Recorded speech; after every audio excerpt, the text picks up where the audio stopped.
नमस्कार। शब्दकोश के जनसरोकार में आपका स्वागत है। मैं मोहनलाल मोदी आज बात एक बार फिर चुनावी समाचारों, चुनावी गतिविधियों के बीच लेकर आ रहा हूं। आप सभी जानते हैं लोकसभा चुनाव की गतिविधियां शुरू हो चुकी हैं और इस बारे में हमने शुरुआत की है गुना लोकसभा क्षेत्र से। गुना अशोकनगर शिवपुरी एक संसदीय क्षेत्र है, इसे कहते हैं गुना शिवपुरी संसदीय क्षेत्र। इसके 2 एपिसोड अभी था हम दे चुके हैं और इसमें एक में सिंधिया की सक्रियता के चलते ये संदेश पढ़ने को मिले कि हाँ, वो एक बार फिर गुना शिवपुरी में भाग्य आजमाने को तैयार है। दूसरे एपिसोड में हमने एक पूरा इसका तासीर इस लोकसभा क्षेत्र की क्या है, सिंधिया के प्रभाव से ये क्षेत्र आच्छादित है, ये उसमें देखने को मिला। अब हम तीसरे एपिसोड में ये आ रहे हैं कि गुना शिवपुरी लोकसभा क्षेत्र में क्या टिकट परिवर्तन की हवा चल रही है। तो इसको लेके हम चलते हैं पहले 2019 की ओर, जब यहाँ एक बड़ा परिवर्तन हुआ। और वो परिवर्तन ये था कि 2019 में सभी जानते हैं पूरे देश में मोदी लहर थी। मोदी लहर के सहारे भाजपा के वो उम्मीदवार जीते जिनका कोई बड़ा कहना चाहिए आभा मंडल राजनीति में नहीं था, कोई हिस्ट्री उनकी नहीं थी। और कांग्रेस में ऐसे दिग्गज हारे जिनकी हार की कभी किसी ने कल्पना तक नहीं की थी। उसमें गुना का संसदीय क्षेत्र बिल्कुल फिट बैठता है। उदाहरण के लिए यहाँ कृष्णपाल सिंह यादव, जिनकी कोई लंबी हिस्ट्री नहीं है राजनीति में कि वो कोई बहुत बड़े ओहदे पर रहे हों, कोई दिग्गज नेता रहे हों, वो मोदी लहर में मोदी के नाम पर चुनाव जीत गए। फैक्टर पर और भी रहे जीत के, वो बाद में बताएंगे। और इसी क्षेत्र में एक ऐसी मिसाल कायम हुई, एक बड़े छत्रप, एक बड़े दिग्गज, एक बड़े राजघराने के वंशज ज्योतिरादित्य सिंधिया एक नौसिखिया राजनेता के हाथ से हार गए। तो ठीक है, आगे चलते हैं कि यहाँ मोदी लहर 2019, सिंधिया के हार की आशंका किसी को नहीं थी। लहर तो जबरदस्त थी लेकिन सिंधिया की हार की आशंका किसी को नहीं थी। फिर टिकट भाजपा का कांग्रेस से सिंधिया यहाँ हमेशा की तरह प्रत्याशी रहे, लेकिन भाजपा ने ने हमेशा प्रत्याशी चेंज किए। यहाँ पर इस बार ही चेंज किया और ये टिकट दिया कृष्णपाल सिंह यादव को। इनकी जीतने की संभावना शून्य थी। लोग कह रहे थे कि एक फॉर्मेलिटी है, क्योंकि ये सिंधिया के तावेदार कहे जाते रहे। कांग्रेस में जब सिंधिया जी थे तो सिंधिया जी की व्यवस्थाओं को देखने तक इनकी जिम्मेदारियां सीमित देखी गई। लेकिन मोदी लहर ने काम किया और काम ये हुआ कि कृष्णपाल सिंह यादव जीत गए। लेकिन स्थानीय लोग बताते हैं बिल्कुल मोदी लहर का बड़ा एक कारण रहा कि उसने उछाल मारी और कृष्णपाल को जिता दिया। लेकिन जातिवाद एक बड़ा फैक्टर बताया जाता है कि अंदरूनी तौर पर जातिवाद चला और एक रणनीति के तहत चला। ये रणनीति क्या थी? ये रणनीति ये थी कि यादवों ने एक ग्रुप में चलने की बजाय अपने को छिन्न भिन्न किया और ये समस्त अन्य समाज जातियों में फैल गए। और वहां इन्होंने हर व्यक्ति को व्यक्तिगत लिया, हर क्षेत्र के छत्रप को व्यक्तिगत लिया और उससे एक ही बात की कि देखो यार, तुम्हारे महाराज तो जीत ही रहे हैं, तुम्हारे महाराज को जीतने कौन रोक पाएगा, वो तो हार ही नहीं सकते। तो कम से कम इतना करो कि आप तो अपना वोट हमें दे दो यार। तो कम हमारा जो प्रत्याशी है कृष्णपाल सिंह यादव, इसकी जमात बच जाए या ये एक सम्मानजनक हार का सामना कर ले कम से कम। तो ये जो व्यवहारिक चीजें चली, इसमें अनेक लोग प्रभावित हुए। चलो ठीक है यार, आपसी संबंध भी है, निभाने पड़ते हैं, तो ठीक है, कमिटेड हुए लोग, चलो ठीक है यार, देख लेंगे।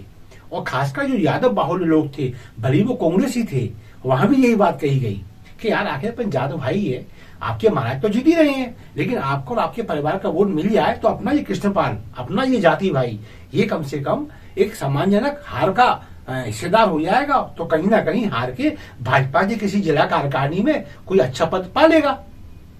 तो जो यादव लोग थे कांग्रेसी खेमे के, वो भी इस बहकावे में, बहकावा नहीं कहेंगे, इसे रणनीति कहेंगे, इस रणनीति चपेट में आ गए और वो एक जातिवाद के चलते एकजुट होते चले गए अंदरूनी तौर पर, जिसे कांग्रेस नहीं भाप पाई। अच्छा, अब क्या हुआ इसमें कि सिंधिया जी का जो, अब देखिए एक फैक्टर तो आ गया कि जातिवाद चला, अंदरूनी तौर पर चला, लेकिन फैक्टर और भी थे। सिंधिया जी की हार के केपी यादव की जीत के। वो फैक्टर ये थे जो मैं पहले भी बता चुका हूं पिछले एपिसोड, लेकिन शॉर्ट में इनका उल्लेख करना आवश्यक हो जाएगा कि सिंधिया जी निम्न मध्यम वर्ग या निम्न मध्यम वर्गीय लोगों से कटे रहे। इस वर्ग की सीधी अप्रोच सिंधिया जी तक नहीं थी, तो इस फैक्टर ने कोड में खासा काम किया। क्योंकि जैसे मोदी लहर तो थी, लेकिन जो मध्यम निम्न वर्गीय जो मतदाता है, जो अपने सांसद से सीधा अटैचमेंट चाहता है और उस अटैचमेंट के माध्यम से अपनी समस्याओं का निराकरण चाहता है, वो कभी नहीं हो पाया। लेकिन इस काम को सिंधिया जी के पहले सरदारों को करना था, उनके खेमे के पदाधिकारियों को जो पार्टी में थे, उनके खेमे के जनप्रतिनिधियों को जो निर्णायक पदों पर थे, वो ये काम कर सकते थे। लेकिन उन्होंने भी उदासीनता बरती और ये उनके व्यवहार में लंबे समय से दिखी जा रही थी। यही कारण है सिंधिया कई क्षेत्रों से, कई विधानसभा क्षेत्रों से लीड खो रहे थे और पराजय का सामना करने लगे थे। और जो मैंने पहले भी कहा कि व्यक्तिगत काम लोगों के होते हैं, जनप्रतिनिधि से आस होती है। जैसे कोई पुलिस वाला परेशान कर रहा है, सुनवाई नहीं हो रही, तो आदमी अपने नेता के पास जाता है कि हमेशा बचाओ, हमारा शोषण हो रहा है। या फिर कोई कलह घर पर चली आई है, सामने वाला बाहुबली है, तो आदमी की पुलिस सुनवाई नहीं कर रही है, प्रशासन नहीं सुन रहा, तो फिर आदमी अपने जनप्रतिनिधि के पास जाता है, आप सुनो। सिंधिया जी के यहाँ ऐसा नहीं है, व्यक्तिगत कामों पर इनके विचार होता ही नहीं है। लेकिन ये काम इनके सेपेसरारों को करने थे, इनके खेमे के पदाधिकारियों को करने थे, इनके खेमे के जनप्रतिनिधियों को करना थे, उन्होंने भी नहीं किए। ये फैक्टर निगेटिव चला गया, इससे सिंधिया हारे और कृष्णपाल जीत गए। अब बात आती है कि भाजपा खुश थी। क्यों खुश थी?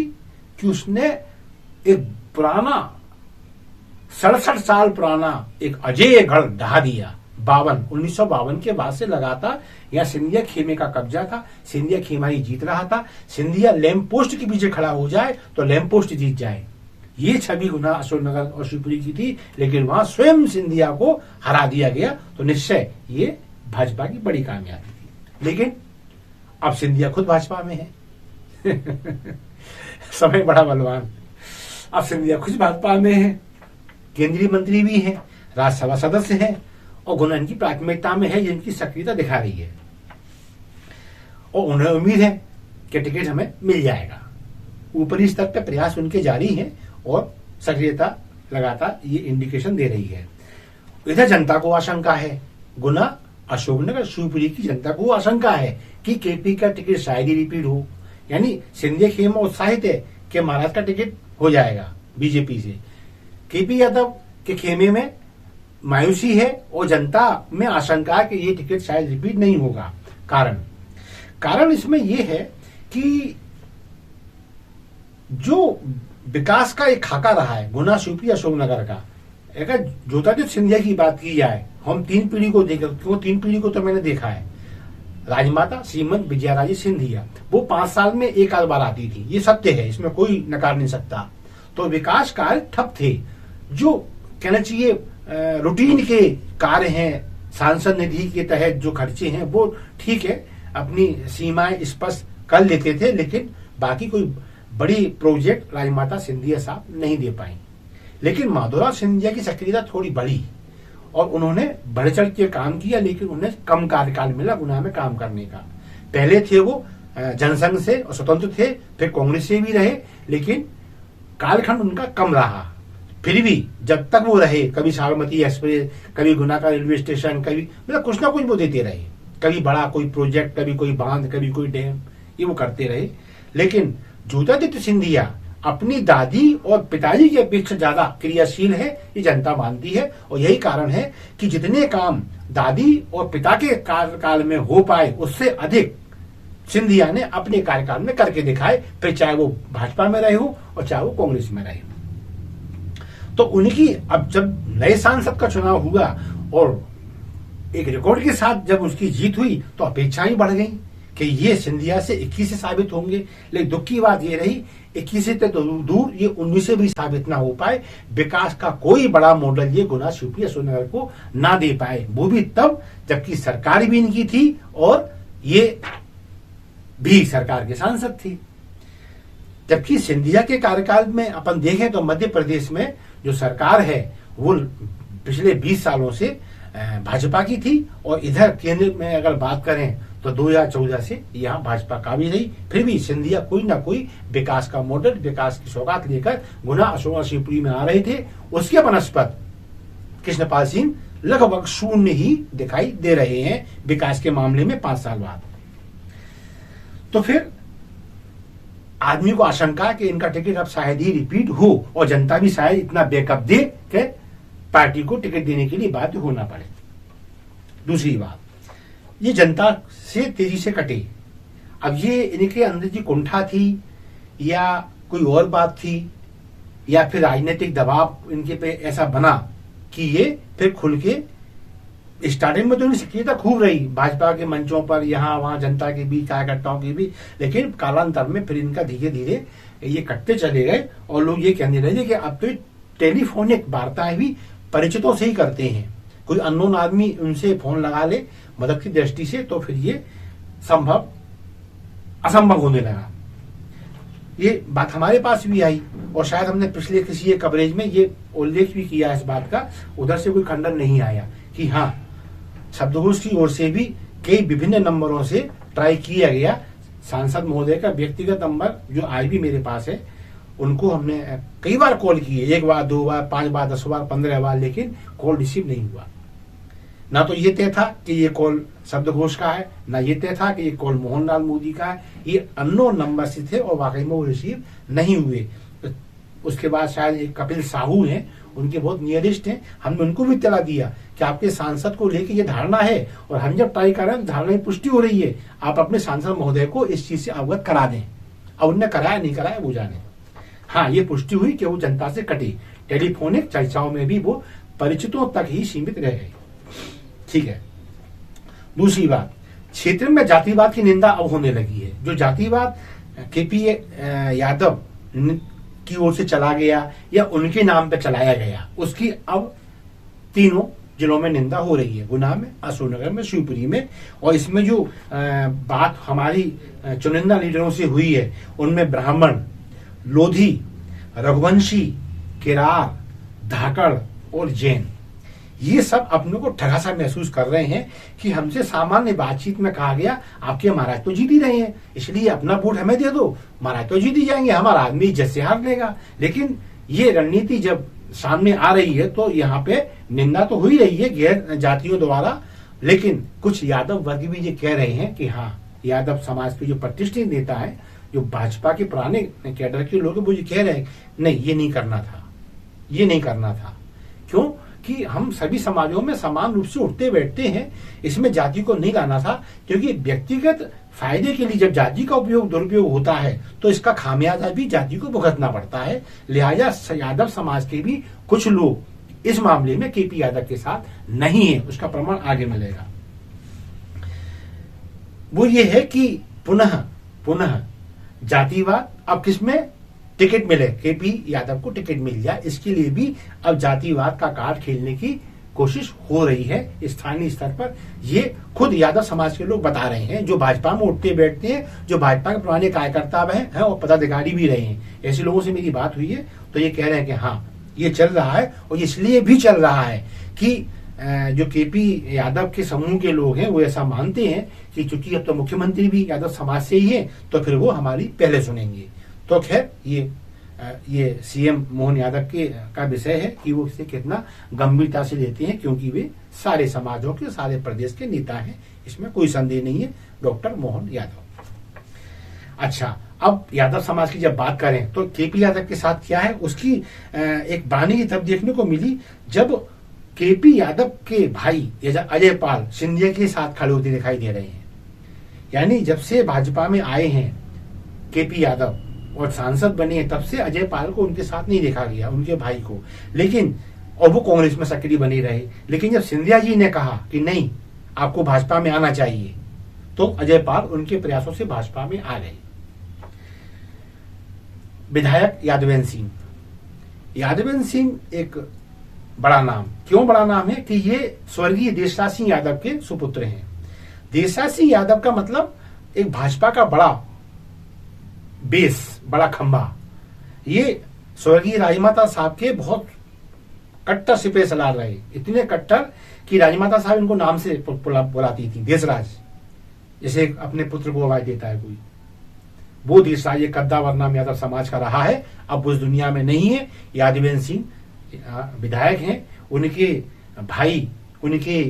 भाई की पत्नी और उनकी माँ भाई साहब अब बड़ा नाम है राजनीति में, वो जिला पंचायत में सक्रिय हैं।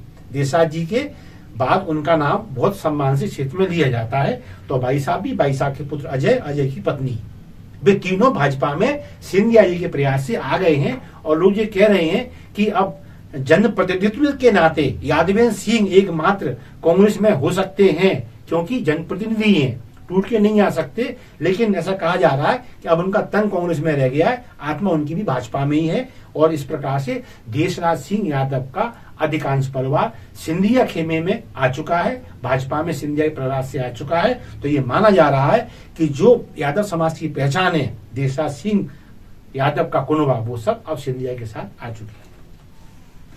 एक और चीज आती है, ये बहुत बड़े पैमाने पे मेरे पास आई। कोऑपरेटिव के क्षेत्र में अशोकनगर जिले की बात करूंगा, क्योंकि अशोकनगर जिला कृष्णपाल यादव सिंह का गृह जिला है। यहाँ कोऑपरेटिव क्षेत्र में भारी भ्रष्टाचार हुआ, इतना भ्रष्टाचार हुआ कि 12 महीने और 12 पंजे 60, बल्कि 60 महीने वहां पे लोग तिलमिलाते रहे, शिकायतें शिकवे होते रहे कलेक्टर के पास, यहाँ वहां। और लोगों ने कहा चलो अब तो सांसद भी बीजेपी के हैं तो इनसे कही जाए। तो कृष्णपाल जी के पास भी शिकायत हुई है, और इस शिकायत को लेकर कृष्णपाल जी ने कोई निर्णायक कदम नहीं उठाया। इसलिए इसमें दो वर्ग परेशान है। एक कोऑपरेटिव सेक्टर में जो लोग सक्रिय हैं, चाहे वो किसी जाति के हो, वो कृष्णपाल सिंह की उदासीनता से नाराज हैं। और वो कंज्यूमर जिसके हक का अनाज मारा गया कोऑपरेटिव सेक्टर में, वो कंज्यूमर नाराज है। और चूंकि कोऑपरेटिव का बड़ा हिस्सा ग्रामीण क्षेत्र में आता है, तो ग्रामीण भारी स्तर पर अब केपी यादव से नाराज दिखाई दे रहे हैं। एक अभी घटनाक्रम हुआ, ये पार्टी का अंदरूनी मामला था। भाजपा का एक नेता है वहां पर, क्षेत्र के छोटे से नेता है RN यादव, कुछ उनकी कहासुनी भाजपा के ही एक अन्य नेता से हो गई। और जब वो ये कहासुनी हुई तो ऐसा बताया जाता है कि इस मामले को भी तूल देने का प्रयास सांसद कृष्णपाल द्वारा किया गया। वे एक सांसद थे, वो चाहते थे उस मामले को दबा सकते थे, लेकिन ऐसा लोग कह रहे हैं कि उन्होंने RN यादव के साथ हुई कहासुनी को यादव समाज के साथ, उसकी गरिमा के साथ जोड़ने का प्रयास किया और इसको एक आक्रोश पैदा करने का प्रयास किया, ऐसा तूल देने की कोशिश की। अब वो कितना तूल दे पाए ये जांच का विषय है। तो कुल मिला के जो चीजें हैं, इनसे ऐसा लग रहा है कि कृष्णपाल यादव का टिकट रिपीट होगा या नहीं होगा, इसको लेकर संशय है।